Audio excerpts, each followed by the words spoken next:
There's a debate going on at the moment about the book 50 Shades of Grey, and it's sitting at the top of all the book charts. I mean, in the Times, all three of the trilogy are sitting at the top of the chart. There we go, proof. I haven't read it. I know what it's about, and I have some opinions on it. But it's basically, if you don't know, it's erotica for women, aimed at women.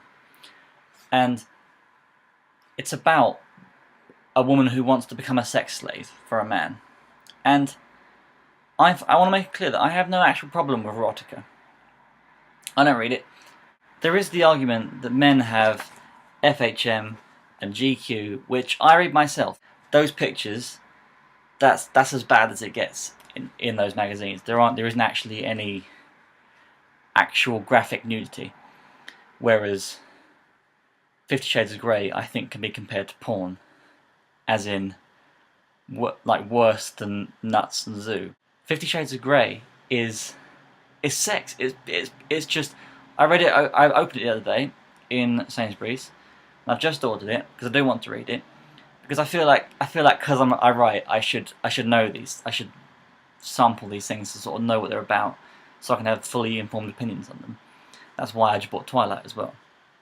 And it kind of, it's the Twilight mentality. It's the hype of it is feeding the people getting it.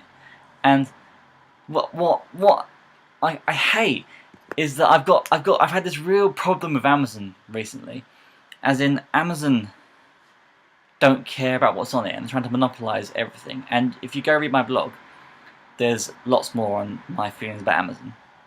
But they're offering it for £3. That's £4 off the RRP, and it's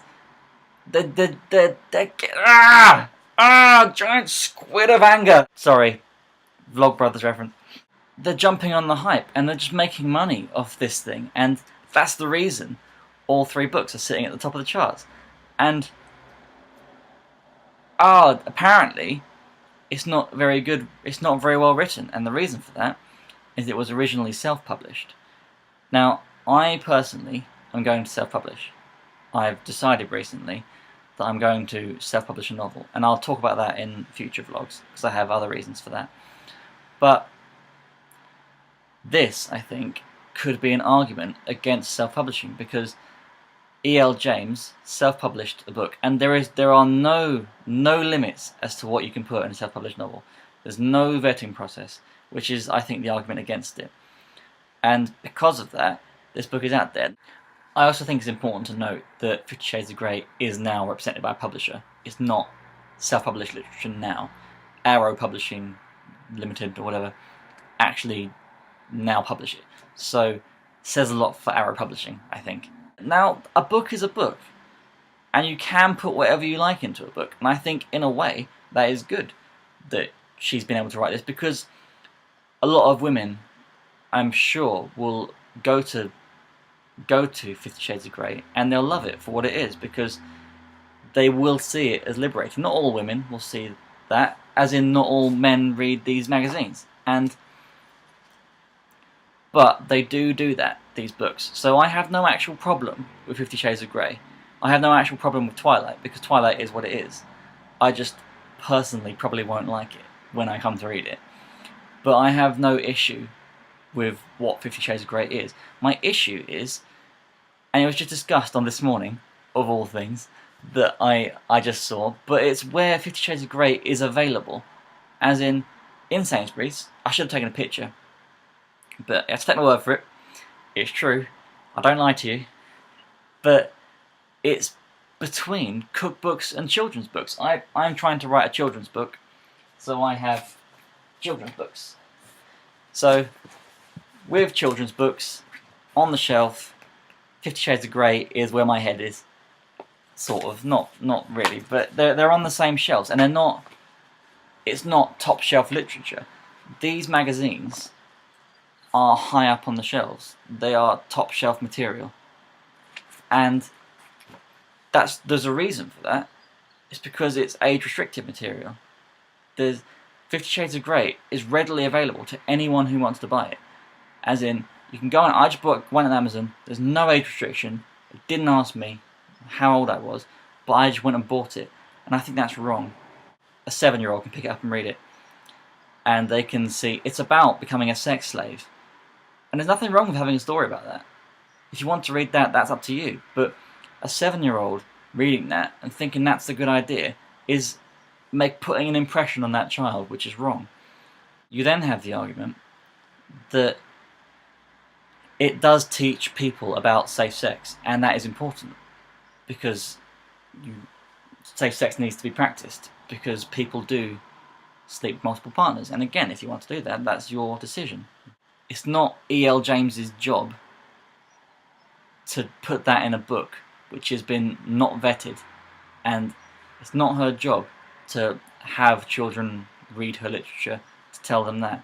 It's the parents' jobs and the school's jobs to teach them about safe sex. It's the job of people on TV. It's the job of adverts for condoms and contraceptive pills and the whole range of other weird contraceptive things, like the implant. What the fuck is that?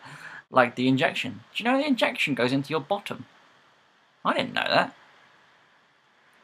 If, like Schofield, Lord Schofield, the Silver Fox, on This Morning, said he had a great point, and he kept on pushing it.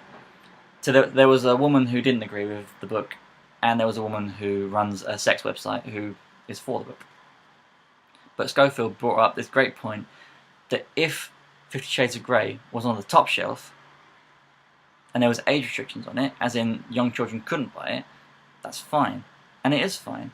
And that is my only issue with this book. And it does annoy me that it's gone to the top of that all three are sitting at the top of the charts based on hype, because it's not. Apparently, I will tell you in a future vlog what it's actually like, because I've heard it's not very good.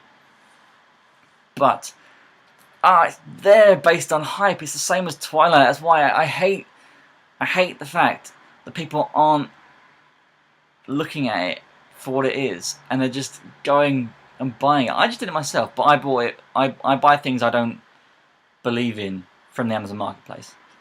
That's how I get around it. I don't particularly want to give E.L. James my money, so I've given an Amazon seller my money.